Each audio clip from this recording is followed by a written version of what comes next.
नमस्कार दोस्तों। यूं तो मैंने सरोकार के लिए सैकड़ों साक्षात्कार किए हैं, लेकिन आज हमारे साथ एक ऐसी शख्सियत मौजूद हैं जो किसी परिचय की मोहताज नहीं है।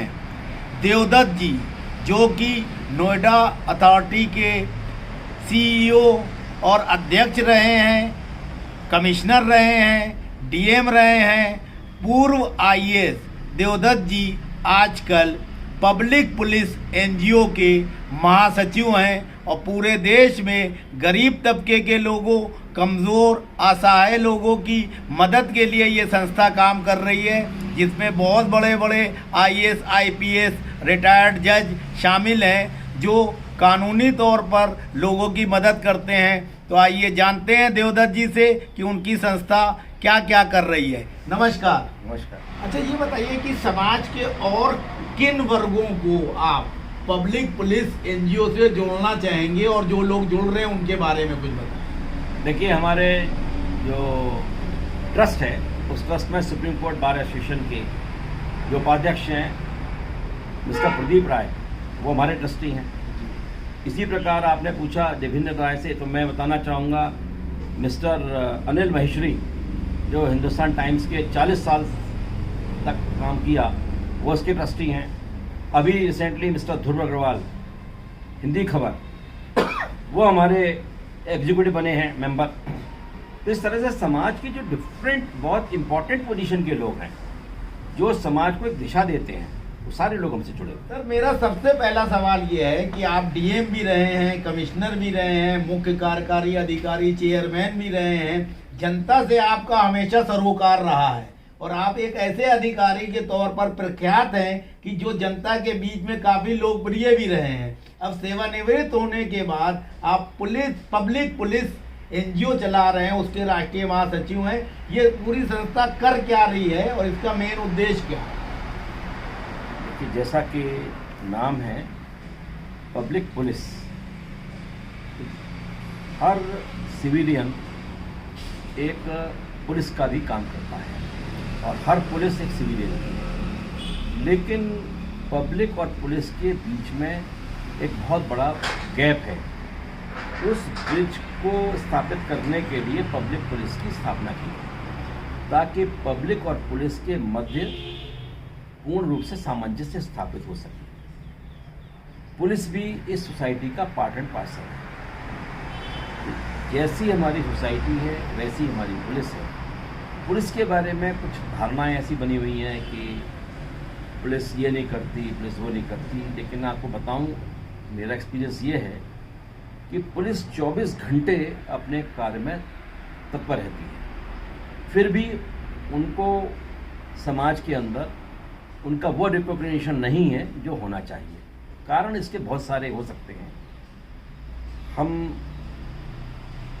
एक बात जानना चाहते थे कि कैसे इस समाज को हम एक ऐसी एनजीओ दें जो पब्लिक और पुलिस के बीच में एक सामंजस्य का काम करे। अच्छा, पुलिस और पब्लिक के बीच हमेशा जो है एक ऐसे आरोप प्रत्यारोप लगते रहे हैं कि पुलिस को 24-24 घंटे ड्यूटी करना पड़ती है, उसके ऊपर इतना वर्कलोड होता है, लेकिन जनता उसका सहयोग नहीं करती। दूसरी ओर पुलिस के ऊपर ये आरोप लगता रहा है कि जनता प्रताड़ित होकर जब थानों में जाती है अपनी शिकायत लेकर, तो उसको संतोषजनक जो है कार्रवाई मिलने के बजाय उसको और प्रताड़ना मिलती है। तो इस असमंजस की स्थिति को किस तरीके से आप लोग जो है अच्छे वातावरण में लाकर पुलिस और पब्लिक दोनों का जो है लाभ हो सके, वो करते हैं? देखिए, आपने बहुत अच्छा फरमाया।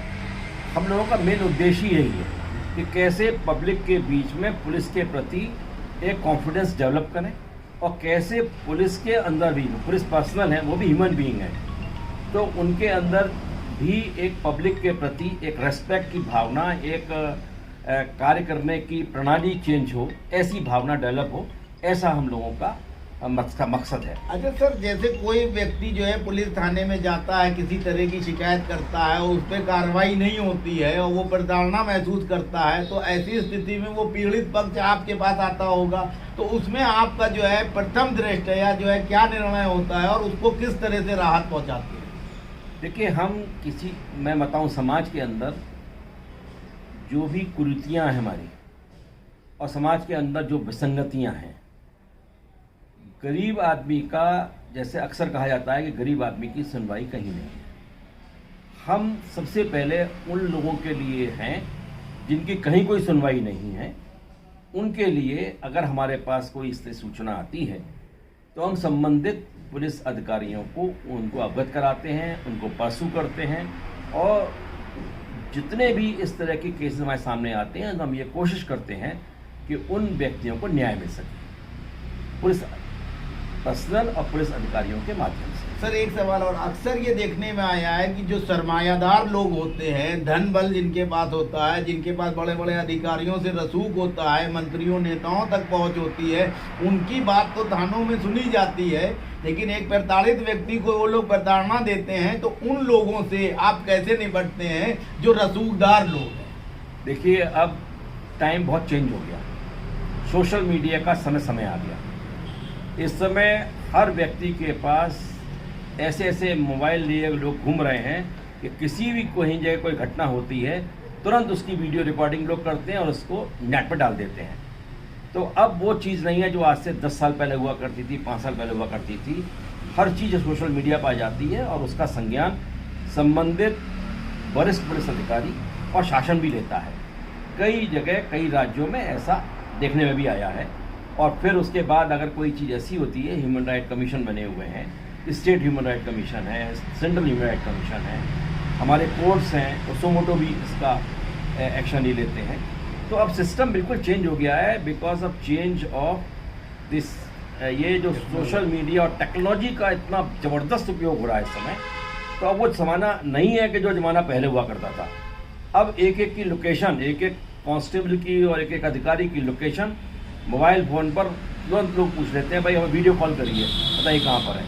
तो अब कोई झूठ नहीं बोल सकता। सर एक सवाल और, पब्लिक पुलिस एनजीओ के आप राष्ट्रीय महासचिव हैं, आप इस हैसियत से जो है देश की जनता और पुलिस प्रशासन के लोगों को क्या संदेश देना चाहें? देखिए, हमारे जो राष्ट्रीय अध्यक्ष हैं वो जस्टिस के.जी. बालाकृष्णन हैं, जो सुप्रीम कोर्ट के चीफ जस्टिस ऑफ इंडिया रहे हैं और साथ साथ वो मानवाधिकार आयोग के अध्यक्ष भी रहे हैं। उनके नेतृत्व में हमारे यहाँ बहुत सारे रिटायर्ड हाई कोर्ट जजेस और senior retired IAS, IPS officers, Indian foreign service से, समाज के इंडस्ट्रियलिस्ट हैं, पत्रकार बंधु हैं, बहुत वरिष्ठ हमारे पत्रकार हैं, और सुप्रीम कोर्ट के एडवोकेट्स हैं, हाई कोर्ट के एडवोकेट्स हैं, लोकल हैं, इंडस्ट्रियलिस्ट हैं, इवन हमारे यहाँ गृहिणी हैं और स्टूडेंट्स हैं।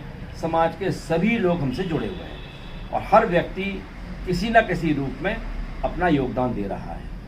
तो मैं समझता हूँ कि समाज में एक जागरूकता इस पब्लिक पुलिस के माध्यम से आ रही है और उस जागरूकता का ये रिजल्ट होगा कि जहाँ पर जिसकी ज़रूरत होगी वहाँ पर उसको हेल्प होगी।